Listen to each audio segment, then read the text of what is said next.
السلام علیکم ناظرین، علی اردو وائس چینل پر آپ کو خوش آمدید۔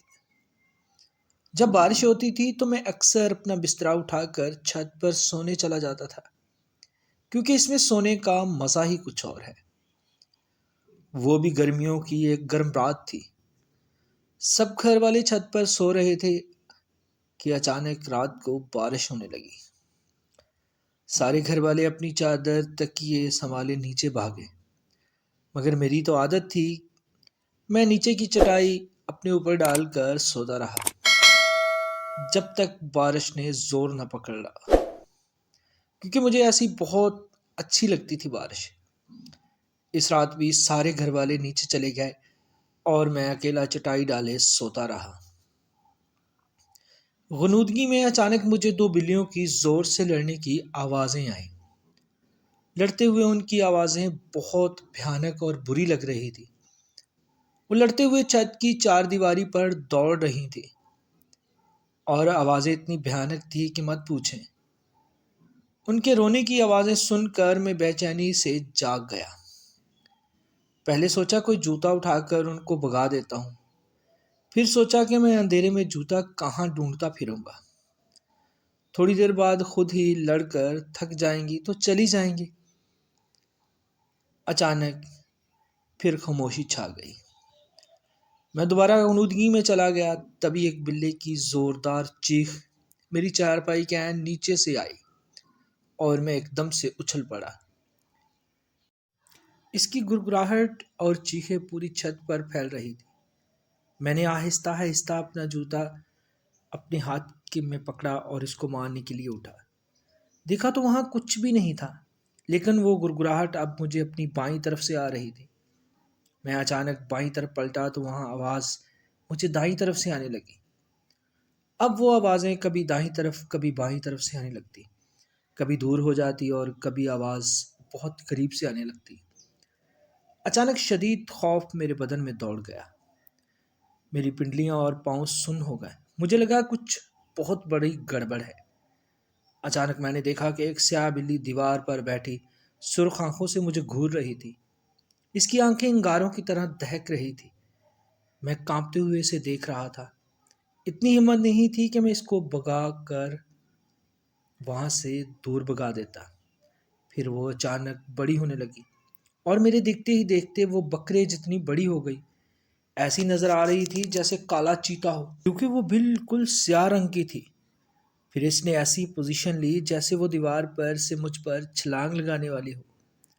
میرے منہ سے ایک زوردار چیخ نکلی اور میں ایک ہی چھلانگ میں نیچے اترا اور سیڑھیوں کی طرف بھاگا۔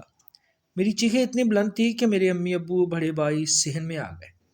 میں سیڑھیوں سے نیچے آتے ہی گر کر بے ہوش ہو گیا، مگر پریشانی ختم نہ ہوئی۔ کچھ دنوں تک مجھے ڈراؤنے خواب آتے رہے۔ مجھے وہی بلی نظر آتی جو کبھی میرے نرخے پر دانت گاڑے ہوتی، کبھی وہ میرا خون چاٹ رہی ہوتی۔ میں نیند میں چلانے لگتا، پھر مجھے خواب میں بھیانک لوگ دکھائی دیتے۔ کسی کا سر نہیں ہوتا، کسی کا گوشت لٹک رہا ہوتا، آنکھوں کی جگہ کالے سوراخ ہوتے، بازو کٹے ہوئے ہوتے۔ میں بیمار رہنے لگا اور ساتھ ساتھ کمزور ہوتا گیا۔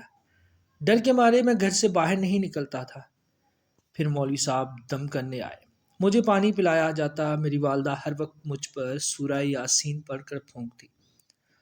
کچھ دیر افاقہ ہوتا، مگر پھر وہی حالت ہو جاتی، بیٹھے بیٹھے چیخیں مار کر بے ہوش ہو جاتا۔ ایک روز میں بیٹھا پڑھ رہا تھا کہ کسی کام سے کمرے میں اپنی امی کے پاس گیا۔ مجھے ایک دم ڈر سا لگا تھا۔ میں اپنی امی کے پاس گیا تھا کہ وہ مجھ پر کچھ پڑھ کر پھونک دے۔ میری امی میری طرف پیٹ کیے الماری کھولے کپڑے طے کر رہی تھی۔ میں نے امی کو مکارا، مگر انہوں نے کوئی جواب نہ دیا۔ میں ان کے قریب گیا اور ان کو آواز دی تو انہوں نے مڑ کر مجھے دیکھا، مگر وہ میری والدہ نہیں تھی۔ وہ خوفناک شکل کی ایک بھیانک عورت تھی۔ اس کا رنگ تانبے جیسا تھا، آنکھیں اس کی سرد اور منہ کا دہانہ بڑا تھا۔ وہ میری طرف ہاتھ پھیلائے ہنس رہی تھی اور مجھے اپنی طرف بلا رہی تھی۔ اس کے دانت چمک رہے تھے۔ میں تو پہلے ہی ڈر کے اپنی والدہ کے پاس دم کروانے آیا تھا۔ اس عورت کی شکل دیکھی تو وہیں بے ہوش ہو گیا۔ جب ہوش آیا تو مولوی صاحب میرے سرانے بیٹھے کچھ پڑھ رہے تھے۔ میرے ابو شدید پریشانی میں بیٹھے ہوئے تھے۔ مولوی صاحب کے پوچھنے پر ان کو میں نے ساری بات بتا دی۔ پھر وہ مولوی صاحب سوچ میں پڑ گئے۔ پھر اس طرح کے واقعات میرے علاوہ میرے گھر والوں کے دوسرے افراد کے ساتھ بھی پیش آنے لگے۔ کبھی باتھ روم کا دروازہ اندر سے بند ہوتا، پانی کی آوازیں آنے لگتی، تھوڑی دیر بعد دروازہ خود بخود کھل جاتا، لیکن اندر کوئی نہ ہوتا۔ ایک بار ہم سب رات کو ٹی وی دیکھ رہے تھے کہ بجلی کا بٹن ٹھک سے اوپر ہوا اور بلب بجھ گیا۔ ایک بار میری امی کی چارپائی کمرے کے بیچ میں کسی نے کھینچ کر دور کر دی جب وہ سوئی ہوئی تھی۔ چیزیں ہم ایک جگہ رکھتے مگر ہمیں ملتی دوسری جگہ سے تھی۔ گھر کا ہر فرد ڈرا سہما رہنے لگا، کوئی میرے قریب نہیں بیٹھتا تھا۔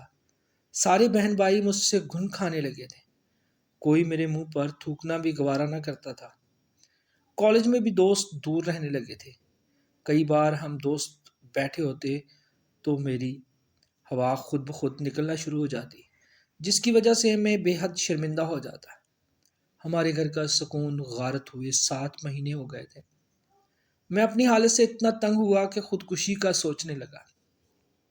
ایک روز ہمارے مولوی صاحب اپنے ساتھ ایک بزرگ کو لے کے آئے اور بتایا کہ یہ مرشد ہے میرے۔ وہ بزرگ سفید کپڑوں میں تھے، سفید عمامہ، چہرے پر سفید داڑھی اور ماتھے پر ایسی چمک تھی جیسے روشنی پھوٹ رہی ہو۔ انہوں نے میرے ماتھے پر ہاتھ رکھا اور میں رو پڑا۔ میرے والد صاحب نے سارے واقعات ان کو بتائے اور وہ سکون سے بیٹھے سنتے رہے۔